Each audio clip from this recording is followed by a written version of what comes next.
Throughout my semester in English First People 10 Honors, I've learned numerous concepts. For example, I learned how perspective is far more important than I originally thought.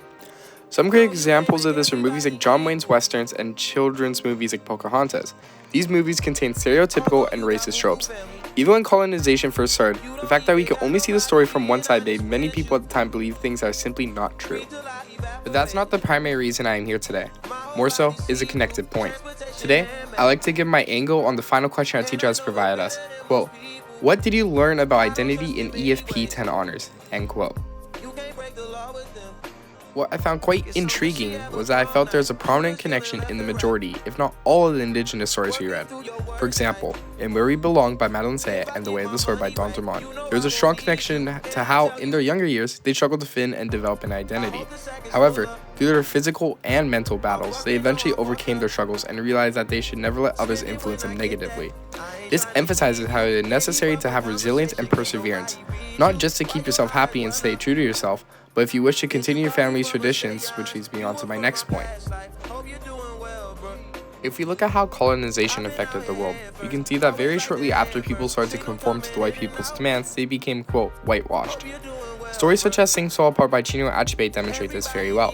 We see how a man named Okonkwo in the story was resistant to this change from the start, but inevitably it got out of his control. People around him were starting to become Christian, not by their own will anymore, but by force. Okonkwo's eventual suicide then symbolized how change had moved outside of his control. He called it, according to his own words, the most feminine action possible, because he would, quote, never let a white cheeks man control his life. Actions that went as far as this in a story to represent the struggle of the Igbos can easily be interpreted as struggles worldwide, which also affected the indigenous peoples of Canada. Staying on the same topic of whitewashing, residential schools are a horrible example demonstrating the stark resilience of the indigenous peoples of Canada. The trauma inflicted and the numerous languages lost displayed how easy it is to simply wipe away the culture of nations. The only ones that fortunately stuck around were either the ones with more people or those willing to take risks to preserve who they really were. Events such as this will never be forgotten, not just because it is critical to learn from our past and not let history repeat itself, but because Canada essentially committed near genocide. If it wasn't for the dedication and the strong willpower of these amazing people, we would most likely never heard of them or their stories today. This shows how important it was for them to stay true to their identity. Continuing the topic of passing down knowledge to younger generations, it is also critical to have the ability to provide your son or daughter clean fatherhood.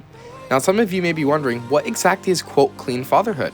In the story, The Sash Rock, a short story written down by Pauline Johnson through verbal storytelling, which was a common method of passing down information in indigenous communities, it demonstrates what clean fatherhood truly is. It illustrates how a chief is willing to go against the gods to ensure his offspring has fully, quote, clean parents, which is a critical part of their tradition and the future of the next generation. Without these actions, it supposes that his offspring could never be, quote, clean and have the traits necessary to continue this tradition. But this goes far beyond than just embodying his actions. It connects to many subjective metaphors for the reader. A few of the metaphors I picked up from the story are not as well to go against God per se, but to go against people who don't believe in you. This is highlighted when he refused to stop swimming when commanded. The serpents of the Tai believed he was weak and mocked him. They were shocked when they realized he was the first person to ever stand up to them. This connects to numerous stories such as the bullies in The Way of the Sword, or even the struggles of finding a place to fit in because of your surroundings and where we belong. All these stories highlight the key message that even if you're terrified, it's critical to always stand up for yourself. To give my final takeaway for this video, I like to say I learned that identity is subjective. It is unique to the person, and no one is ever entitled to take that away from you. All these stories we read had a theme that boiled down into one condensed message. Stand up for yourself no matter what, even if it's difficult. Stand for your culture, your family, your goals. You should be proud of yourself. You should strive to be a better version of yourself, never a different version of yourself. This is a quote I made, and it is clear there that there is a double entendre meaning in the last part of the sentence. This is intended to be taken subjectively, just like how personality is, and it should be. Be who you want to be, don't be someone else's dream. That's my take on why I learned about identity in EFP 10 Honors. I intentionally left subtle gaps for you, the viewer, to interpret it in your own way, so you can relate, which will in turn teach you lessons far more valuable than simply being informed. Feel free to take a rewatch of the video and you'll understand why. That's EKRX, and I'm out.